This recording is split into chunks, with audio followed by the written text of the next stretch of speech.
Good afternoon students. आज बेटा जो टॉपिक असी करना है वो हैगा साडे कोल इंटैग्रेटेड रेट एक्सप्रैशन।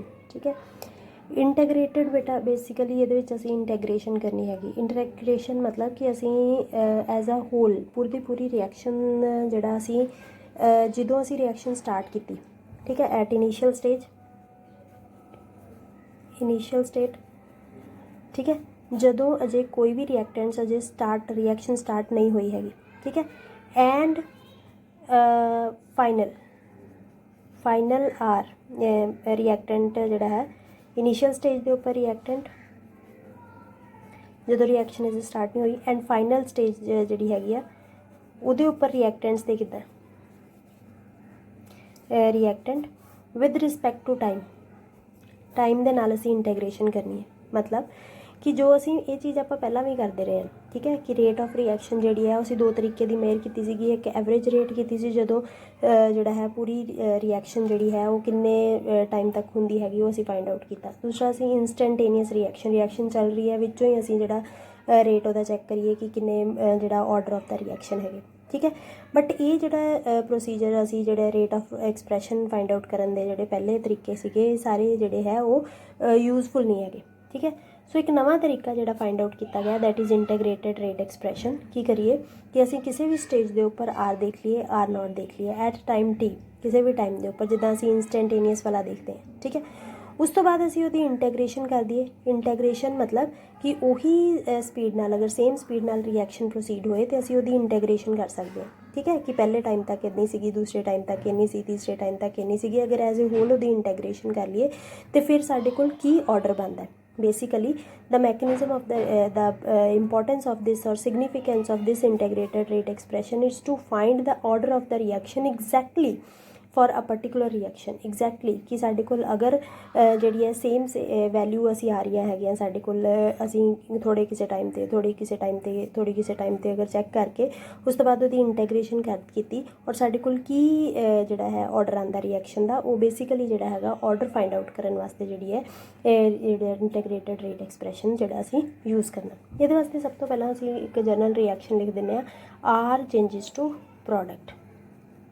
ये आर नू रिएक्टेंट नहीं लिखा, बेसिकली आर जोड़ा है वो रिएक्टेंट ही है, ठीक है। आर जोड़ा है रिएक्शन है और साडे कोल फस्ट ऑफ ऑल की हुंदा जीरो ऑर्डर हुंदा। अगर जीरो ऑर्डर होए हुंदा है रिएक्शन, ठीक है, तो वो वास्ते असी की एक्सप्रैशन देखांगे। फस्ट ऑर्डर वास्ते की एक्सप्रैशन देखांगे, सैकेंड ऑर्डर वास्ते, थर्ड ऑर्डर वास्ते इस तरीके नाल 1 बाय 1 करांगे, ठीक है। हुण साडे कोल अगर आप रेट लिखिए, सिंपल अगर रेट लिखिए तो अगर आप इंस्टेंटेनियस रेट लिखिए तो की हुंदा d/dt आर माइनस असी क्यों लिख रहे हैं, क्योंकि साडे कोल जिहड़ा है रेट एक्सप्रैशन है, जिहड़ा इंस्टेंटेनियस रेट एक्सप्रैशन ये basically decrease in the concentration हैगी, ठीक है। And one more rate is equals to एक होर जिहड़ा रेट हैगा वो साडे कोल रेट लॉ के हिसाब नाल आएगा। रेट लॉ के हिसाब नाल की हुंदा constant at the initial molar concentration. This is not initial concentration, this is molar concentration of the reactant on which the rate depends, ठीक है। This is your instantaneous rate,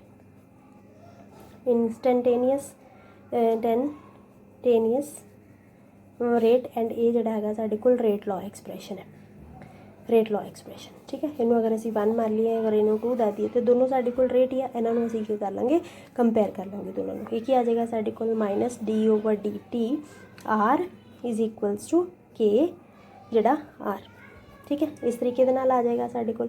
अगर असीं इन्हीं आर वाली टर्म्स जिहड़ियां है वो इकट्ठियां कर लिए और टी वाली नू उस साइड लै जाइए तो क्या आएगा साडे कोल d/r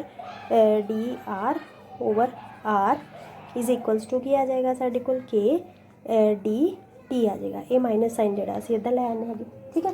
हुण नैक्सट जोड़ा परपज़ है साडा, हाँ जी, नैक्सट साडा परपज़ ये हैगा कि जीरो ऑर्डर वास्ते, जीरो ऑर्डर जो असीं लिखते हैं वो वास्ते साडे कोल कभी भी रेट जोड़ा हैगा वो आर दे उपर डिपेंड नहीं करता हैगा, ठीक है। सो असीं आर दे उत्ते की लगा देना, नॉट लगा देना, ठीक है। असीं जिहड़ा आर है ये उपर की लगा देंगे, नॉट लगा देंगे और जो किसी चीज़ के उपर असीं नॉट लगा दी and it becomes equal to 1 हो जाता है, ठीक है। सो साडे कोल की आ जाएगा dr is equals to minus k dt जोड़ा हैगा वो आ जाएगा, ठीक है। अगर असीं इसकी इंटैग्रेशन करिए, एक कांस्टेंट है, इस तरीके नाल अगर आप इंटैग्रेशन करिए, हाँ जी, इंटैग्रेशन तो बाद क्या आ जाएगा आर आ जाएगा और एक ही आ जाएगा साडे कोल माइनस के टी आ जाएगा, ठीक है। नाउ प्लस की आ जाएगा साडे कोल आई आ जाएगा, ठीक है। हुण साडे कोल की है आई की हैगा वेयर आई के जो है वो हैगा constant of integration, constant of integration हैगा, ठीक है। हुण असीं आई दी value how can we calculate the value of I, वैसे जिहड़ा एक्सप्रैशन हैगा this is rate integrated, this full जिहड़ा पूरा हैगा this is integrated rate expression, ठीक है। अगर इनू असीं इनीशियल और फाइनल कंसनट्रेशन के हिसाब नाल देखना चाहिए तो साडे कोल की आएगा आई दा जिहड़ा असीं सब तो पहला फाइंड आउट करांगे to find out the value of I दी आपां किद्दां वैल्यू फाइंड आउट करांगे, असीं कहांगे at time T when T is equals to zero, जो साडे कोल जीरो हो जाएगा दैन की हो जाएगा ये टी जीरो हो गया, ये पूरी टर्म की होगी zero. Now I becomes equals to I, इहदे विच असीं जिहड़ा है टी जदों बेटा टाइम हुंदा इहदे विच असीं लिखांगे R is equals to R not, ठीक है। आर नॉट दे इक्वल हो गया, सो साडे कोल आर की बन जाएगा आर नॉट बन जाएगा। इहदी वैल्यू जिहड़ी हैगी है साडे कोल इहनूं असीं 3 नंबर एक्सप्रैशन लै लैने, इहनूं 4 वैल्यू ऑफ आई जिहड़ी हैगी आ 4 तो असीं किहदे विच भर दांगे 3 दे विच भर दांगे, ठीक है। So R is equals to now R is equals to की हो जाएगा, असीं इहदे एक्सप्रैशन दे विच भर दांगे माइनस के टी प्लस आर नॉट आ जाएगा, ठीक है। हुण असीं इहनूं अगर के टी नूं असीं साइड ते लै आंदे हां, ठीक है, तो क्या आ जाएगा आर नॉट माइनस आर आ जाएगा, ठीक है। के नूं असीं इधर लैन दिए, सो कॉन्स्टेंट जिहड़ा है के है उहदी वैल्यू जिहड़ी असीं फाइंड आउट कर लांगे R not minus R over हो जाएगा साडे कोल T. So this is also integrated rate expression and this is also integrated rate expression, ठीक है। अच्छा हुण साडे कोल ये इक्वेशन है बेसिकली, ठीक है। ਇਹਦਾ ਅਸੀਂ अगर देखिए अगर असी एक ग्राफ ड्रॉ करके देखिए साडे कोल ये एक लीनियर इक्वेशन है, जिहड़ा ग्राफ हैगा ये की एक लीनियर जिहड़ा है वो आंदा है, हाँ जी ये ग्राफ जिहड़ा हैगा लीनियर आएगा, लीनियर इक्वेशन आएगी, ठीक है। सो किस तरीके की आएगी इस तरीके दे नाल, क्यों लीनियर आएगी हुण साडे कोल लीनियर इक्वेशन की हुंदी है y is equals to M X plus C, ठीक है। सो ये जी इक्वेशन है ये लग रही है ना y is equals to M X plus C के हिसाब नाल, जिद्दां आपां लिखांगे R is equals to M naught M X, it is R is equals to minus के T plus high, R is equals to minus A की आ जाएगी साडे कोल है वाली expression, this is an integrated rate expression I constant लगा हुआ है। सो ये अगर असीं ड्रॉ करिए इत्थे साडे कोल y की जगह ते की हैगा आर, y की जगह ते it's a linear equation, y की जगह ते आर है साडे कोल, ठीक है। सो इधर साडे कोल की हैगा इधर x की जगह ते देखो x की जगह ते की है x की जगह ते t है टाइम, x एक्सिस ते टाइम हो गया, y एक्सिस ते r है यानी कि रेट, और इधर साडे कोल c इज़ i, c की हुंदा साडे कोल i है, i मतलब की है इंटरसेप्ट है, ये जिहड़ा पोर्शन हुंदा दिस इज़ इंटरसेप्ट, ठीक है, ये साडे कोल इंटरसेप्ट है। दूसरा m की हुंदी साडे कोल स्लोप, सो स्लोप की आ जाएगी साडे कोल ये m जिहड़ा हुंदा this is slope and this is intercept, so slope m है सॉरी माइनस k है, ठीक है। स्लोप की आएगी माइनस k, सो इस साडे कोल लीनियर इक्वेशन एक बनती है, ठीक है। नाउ ये साडा एक्सप्रैशन जिहड़ा हैगा जीरो ऑर्डर वास्ते हैगा, सो फॉर जीरो ऑर्डर असीं जिहड़ा ये बात करांगे पहला असीं फर्स्ट ऑर्डर वास्ते करांगे, फर्स्ट ऑर्डर वास्ते for first order that is integrated rate expression जो असीं कर रहे हैं फॉर फर्स्ट ऑर्डर रिएक्शन, ये वास्ते भी असीं की करांगे R is equals change sorry पहला लिखना आपां simple reaction R changes to product, हाँ जी। हुण असीं करांगे integrated rate expression for first order reaction, ये सब तो पहला आपां लिखांगे आर चेंजिज टू प्रोडक्ट, ठीक है। सो आर दे विच असीं पहला इनीशियल इहदा पहला असीं रेट लिखना हैगा, रेट सानूं पता काहदे बराबर हुंदा माइनस दी इंस्टैंटेनियस रेट तो जिहड़ा वही रहेगा, ठीक है माइनस, बट जिहड़ा दूसरा रेट है रेट वो काहदे बराबर हुंदा माइनस नॉट माइनस इट्स के कंसनट्रेशन ऑफ आर, ओके। ये जिहड़ा हैगा आर दे उपर जिहड़ा वो डिपेंड करता है। नाउ देखो ये साढ़े को दो रेट्स आ गए, एक आ गया रेट, एक आ गया, दोनों में दोनों रेट या दोनों में कंपेयर कर लेंगे, क्या आ जाएगा -d/dt R is equals to k R आ जाएगा। आर वाले असी जोड़े एक साइड पर कर लेंगे, क्या आएगा d R over R concentration, इधर क्या आ जाएगा साढ़े को के डी टी, यह वाला माइनस साइन असी इस साइड लिख लेंगे, ठीक है। ये आ जाएगा साढ़े को। हुण नैक्सट स्टैप की है integrating both sides, on integrating both sides, ठीक है। तो असीं इनू जो इंटैग्रेट करते हैं तो तुहानूं सब नूं पता ही होएगा, this is becomes equal to this, and ये आ जाएगा साढ़े को माइनस के टी आ जाएगा, ठीक है। हाँ जी बच्चे, इत्थे की असीं आ जाएगा प्लस आई आ जाएगा, ठीक है। हुण साडे कोल इंटैग्रेटेड रेट एक्सप्रैशन है, की है this is our integrated rate expression. Now we can find out the value of I एक कॉन्सटेंट है, इंटीग्रेशन रेट कॉन्सटेंट है, आई की वैल्यू असीं किद्दां फाइंड आउट कर सकते हैं, natural log R at time T is equals to 0, R becomes equals to initial concentration, R कादे बराबर होंदी है, इनीशियल के बराबर हो जाती, ठीक है। सो ये क्या आ जाएगा साढ़े को ए माइनस के आर की हो जाएगी, इनीशियल कंसनट्रेशन 0 हो जाएगी, सो ए पूरा एक्सप्रैशन 0 हो जाएगा, आई जोड़ा ये बराबर आ जाएगा, ठीक है। Now you can put the value of this in this, ठीक है।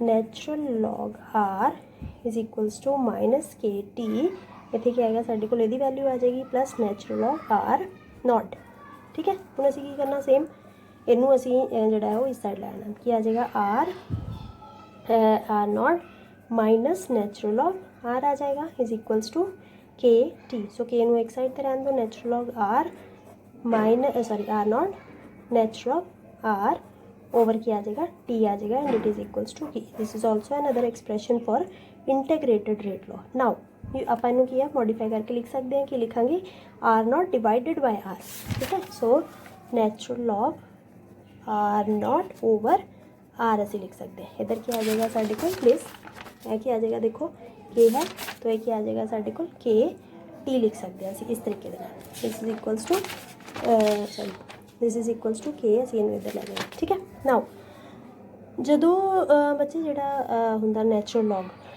नूं जदों असीं लॉग दे विच कन्वर्ट करते हैं तो की करते हैं असीं 2.303 जिहड़ा है वो लॉग दे विच कन्वर्ट करने वास्ते जिहड़ा है असीं यूज़ करते हैं, ठीक है। इट इज़ इक्वल्स टू के t. Now you can also write k t over this side, ये तुहाडा अपना ही है t log R not over R concentration is equals to k आ जाएगा। So this is the integrated rate expression for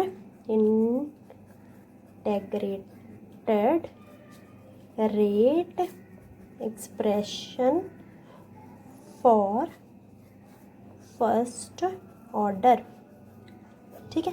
हुण बेटा असीं ये तो कही जा रहे हैं कि ये 0 ऑर्डर है, ये 0 ऑर्डर हैगा, ये 0 ऑर्डर वास्ते एक्सप्रैशन ए है, फर्स्ट ऑर्डर वास्ते एक्सप्रैशन ए हैगा, सानू किद्दां पता लगेगा।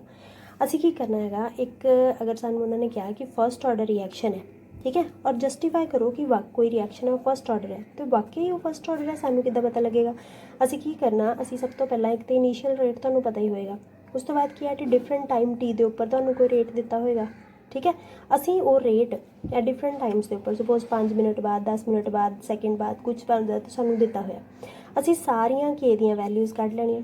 अगर सारियां के दियां वैल्यूज़ सेम आ रही हैं, ठीक है, टाइम टी के उपर जिन्ना भी रेट है इनीशियल तो सेम ही रहेगा, आर चेंज होएगा, टाइम चेंज होएगा, दोनों ने असीं भर के देखते रहना, जो भी एक्सप्रैशन साडे कोल आएगा अगर वो सेम आएंगे, अगर के दी वैल्यू सारी सेम आएगी तो असीं कह देंगे कॉन्स्टेंट वैल्यू अगर आएगी तो कह देंगे फर्स्ट ऑर्डर है। सिमिलरली अगर साडे कोल 0 ऑर्डर से असीं भर के देखांगे, ठीक है, तो कोई भी जिहड़ा वक्री आ रही है, चेंज आ रही है, तो असीं की कह देंगे कि ये जिहड़ा 0 ऑर्डर है, मतलब ये आर के उपर डिपेंड कर ही नहीं रहा है। सो this is the expression for first order reaction. 0 order वास्ते भी असीं कर लिया सीगा, और फर्स्ट ऑर्डर वास्ते ये 0 ऑर्डर वास्ते है ये जिहड़ा सॉरी दिस एक्सप्रैशन। सो इत्थे असीं एक टेबल बना देंगे फॉर, इत्थे लिखांगे आपां ऑर्डर, इत्थे लिखांगे आपां के वैल्यू फर्स्ट ऑर्डर 0 ऑर्डर वास्ते कितनी हैगी, 0 ऑर्डर वास्ते की आएगा साढ़े को दिस इज, इधर आएगा साढ़े को R not minus R over t, की आएगा R not minus R concentration term over t आएगा, ठीक है। फॉर फर्स्ट ऑर्डर वास्ते की आएगी, फर्स्ट ऑर्डर वास्ते की आएगी साढ़े को, इतने असीं टेबल बना लिया, सो की आएगी 2.303 over t log R not over R concentration. ठीक है, ये साडे कोल जिहड़ा वो आ जाएगा। ठीक है, नाउ बेटा अगर असीं इहनूं जिहड़ा रीअरेंज करिए दोबारा, ठीक है, यानी कि असीं कित्थों करांगे, इहनूं अगर असीं खोल के लिखीए, इहनूं भी अगर असीं खोल के लिख लीए, हुण असीं देखना है कि 2.303 log R0 concentration minus log R हैगा साडे कोल। ठीक है, इधर क्या आ जाएगा, KT आ जाएगा। ठीक है, ये टर्म नूं असीं इधर रहन दिए, log R0 minus log R इधर क्या आ जाएगा साडे कोल, KT ओवर 2.303। ठीक है, अगर इत्थे असीं लिखीए log R, इनू उधर लै जाइए, KT ओवर 2.303 इधर आ जाएगा minus log this can also भी माइनस, इनू आप माइनस लिखते हैं, इनू हाँ, ये क्या आ जाएगा log R0, this gonna happen. ठीक है, now is also a linear equation, y is equals to mx। Now y axis is log R, now log y is on y axis and x ये आ जाएगा साडे को log ए वाला and sorry x कितने आ जाएगा साडे को t एंड m जी हैगी स्लोप आएगी। So it is also a linear equation like this. y axis पे साडे को की आना log r concentration and x axis पे क्या है टाइम t। सो इंटरसेप्ट क्या है, इंटरसेप्ट इज R0, इंटरसेप्ट किया साडे कोल, this is intercept R0 initial concentration, log R0 is the intercept and slope is your m हुंदी है साडे कोल slope is equals to minus KT over 2.303। So this is your expression. ये चीज़ां जिहड़ियां असीं याद रखनियां हैगियां। ठीक है जी।